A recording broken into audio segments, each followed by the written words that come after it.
Do you need real estate agents anymore? The Florida housing market and the Democrats are trying to pass a new bill against investors. How are you all? It's D Money. I absolutely adore you guys. Let's talk about the real estate market. Everyone's saying it's over, it's rebounding, home prices are going up. Please do not listen to the media or real estate agents for that matter. I'm so tired of date the rate and all of the other things they come up with to get you to buy a home. They're not on your side. They're not there for you. Trust me, please. It doesn't matter to me if you buy a home or not, but you will be underwater. This is the calm before the storm. Don't fall for it, guys. Inventory is super low. New home builders are raking it in. That's okay because it's still unaffordable. Why do you want to live in a home that you wouldn't like? Right now, it's sky high. It's still 20, 30%, 40% overvalued. Stay put if you're happy. Even if you're not happy, stay put until you find something you would love and you could afford. The stuff has not hit the fan yet, and it's going to.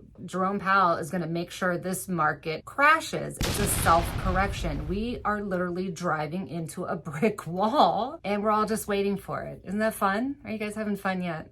It's awesome, isn't it? We're just waiting for everyone to suffer and then the housing market will go down and everyone will be happy again. Wow. I believe interest rates are still going to go up 2 more times, at least. I believe all of this is going to happen until the election. A new party takes over or the existing party takes over. This is the way it's going to be, so we all just gotta buckle in. If you can, please like and subscribe. It helps us out tremendously. I would greatly appreciate it, and let me bring you some value.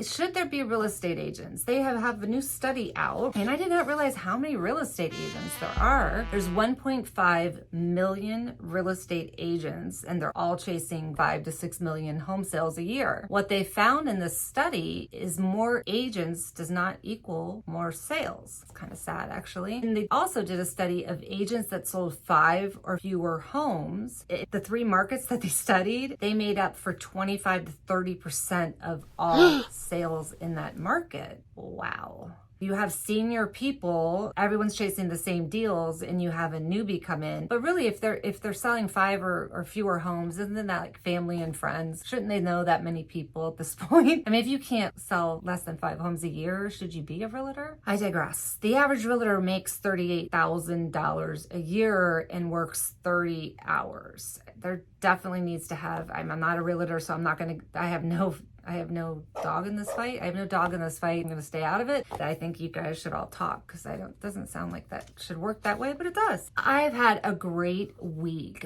Leads have been incredible for us. It felt like the old days. I've been, the past 2 years, it's been sitting on the sidelines watching everyone else play while I've been just kind of like, I went in my inbox and it was like tons of leads. I thought to myself, why don't we analyze those and see if there's any trend, anything interesting about these leads? I had my trusty batch leads who I love. I looked, unfortunately, nothing was that interesting. 9.2% of our leads that had come in, and it was a great sample size. I mean, we're talking 500 sample size. They come in off of certain keywords that we purchase in our marketing efforts. So 9.2% were active listings. And this just goes to show everyone there are homes that sell that never get listed. There's this whole shadow inventory, but we don't want to blow anyone's mind today, do we? We just stick with this. 3.5% had bought in the past year. 60% were free and clear, no mortgage. And we're in a lot of states, so that wasn't, that's Florida. We're actually not in Florida because it's obnoxious. Less than 1% were tired landlords. 5% were corporate owned. I just thought that was interesting that there was such high equity selling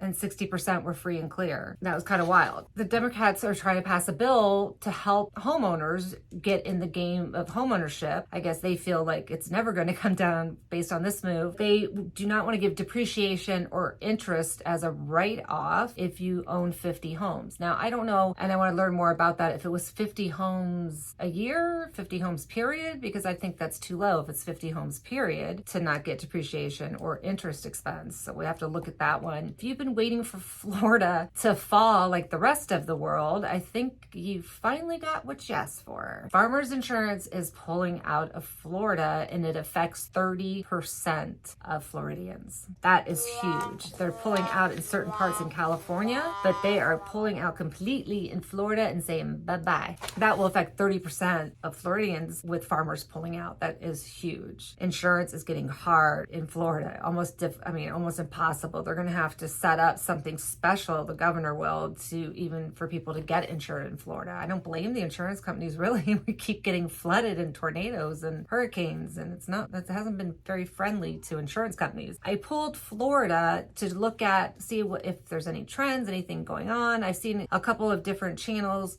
talk about foreclosures and Ocala, and Ocala has like 14 foreclosures. That's not newsworthy yet. But what was interesting to me, what made me think of it, was this insurance of leaving the market. People bought in Florida, they came down here, super high prices. The taxes have gone up huge. I was looking at some properties in Naples where the taxes have gone up over 40%. 30% was an average. That was normal. And it's a huge expense. Insurance, taxes.